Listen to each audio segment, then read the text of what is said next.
All right, back now here at the KFYR Plus News Desk, and barbecue is a hot topic, steeped in tradition and regional pride. Now, some swear by Kansas City's sweet sauce, while others prefer North Carolina's vinegar bite. Brisket purists say salt is all you need, while Santa Maria loyalists stand by dry rub tri-tip over red oak. No matter the style, opinions run hotter than sometimes the grill, but despite the debate, offering different styles is part of the fun. Joining me right now is Erica Roby, one of the country's leading female pitmasters and award-winning artist in the field of barbecue. Erica, welcome to the program. Thank you so much for your time today. Thank you for having me. I appreciate y'all. Well, Erica, let's start by talking about what's the difference between some popular barbecue styles across the country. Definitely. So I live in Texas. We do salt and pepper. We keep it simple. We let the meat speak for itself. But on this recent barbecue tour that I've been on, I started out in the Carolinas and taking brisket, smoking it with oak and hickory, and then adding that tangy vinegar or sometimes that mustard-based barbecue sauce was an absolute delicious profile for the brisket. Then we got in the car, we headed on over to Kansas City. I'm telling you, tomato, brown sugar, black pepper, all the goodness wrapped into one sticky, sweet, beautiful bite called a burnt end.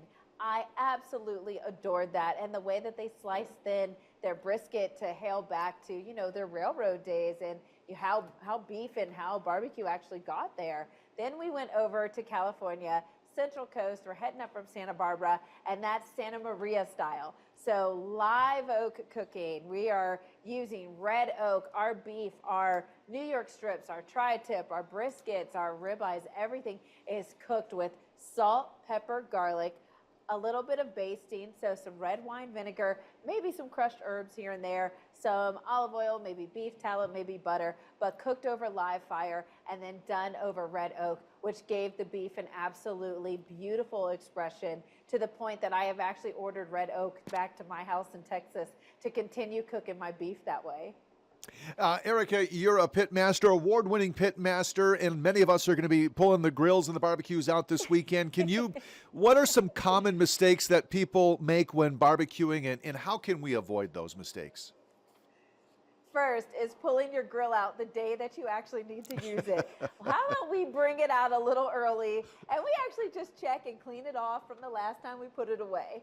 The next thing is not understanding your temperatures, making sure that your temperatures are right for your meat. So, if you're going to be cooking hot and fast, maybe, you're going to have a hotter fire than a low and slow that's going to be at like a 225, and you might be going for 12, 13, 14 hours.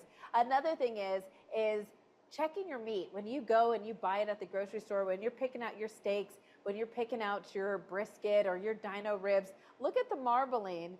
Check to see that it looks uniform, that you have really good uniform marbling throughout that piece of beef, because that's going to help you on the grill. When that marbling hits the fire, you're going to be creating something delicious. And then also your rubs. When you are using a rub on your barbecue, go from high up.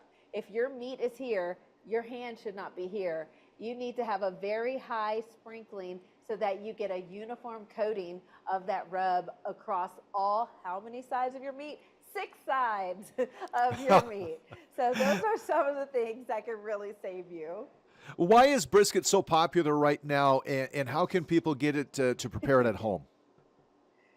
So brisket is bragging rights. I mean, it's a big cut of meat. It's beefy, it's smoky, it's delicious, and it really brings the people together. So that's why people just love brisket. But when you're going to do it at home, just realize that it's actually one of the simplest pieces of meat to cut. Coat it in your salt and pepper, put your barbecue rub, however you want to make your fingerprint on this so people know that that's your brisket, and then put it on your grill, put it on your smoker, 225, away from any flames, and leave it. Go about your day. Go to work. Go hang out. Go take care of your kids, your family, whatever you have to do. Forget about it. Come back in a few hours, maybe let's say 4 or 5 hours, check the temperature. If its internal temperature is 165 degrees or higher, now is the time that you want to wrap it up. So we call it the Texas crunch. you're using aluminum foil, if you maybe want to use butcher paper, but you're going to wrap that brisket up, and guess what? You're putting it right back on your smoker, you're shutting that lid, and you're going about your business for another 4 or 5 or so hours. You're going to come back once, check that temperature. When you see that that temperature is about 205, you're going to take that brisket off, let it rest, call your family and friends over, start slicing and start eating. That's as simple as it has to be. You're going to be the hero of the neighborhood, that's for sure, if you've got a delicious brisket like that. What are you grilling today? Oh, I'm grilling so many good things. You're going to love this. So first, I have my Meet Me in Kansas City. This is a pastrami rubbed brisket that we smoked. We added pickling spices to make our crust for this. Then over here, I have my Carolina flat stack. This is my epic sliced brisket sandwich, smoked on hickory, put with a big old thing of vinegar coleslaw, and then I have a tangy mustard barbecue sauce piled high under a toasted brioche. And then right here is my beautiful Santa Maria, very classy, very elegant New York strip, salt, pepper, garlic, basting, and cooked over red oak. That's what I'm playing with today for my friends, my family, and everybody here. That looks delicious. What is your favorite cut of beef to work with, Erica? I actually love chuck. I love cooking with chuck. I think it is so versatile, and you can turn it into anything. I've been playing around with the poor man's ribeye. I use chuck for literally everything.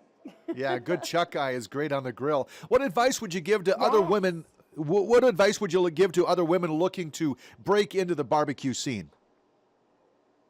Start in your backyard the same way I did. You know, I was on maternity leave. I was trapped in the house and I was walking circles and I kept passing this grill and I decided, hey, I got the time. I'm going to teach myself how to use it. Start there, and you never know where that fire is going to take you if my life is anything evident for yours. Absolutely. Where can we learn more from your experiences and if we'd like to get more information, Erica? Yes.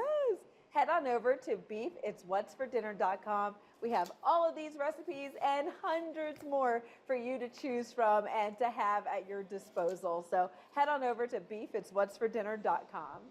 One of the country's leading female pitmasters, award winner Erica Roby, thank you so much. We appreciate it. Have yourself a great Memorial weekend, all right? Thank you. All right. 7 minutes now after the hour. Let's take a quick break here at the news desk. We're back with more here on KFYR+.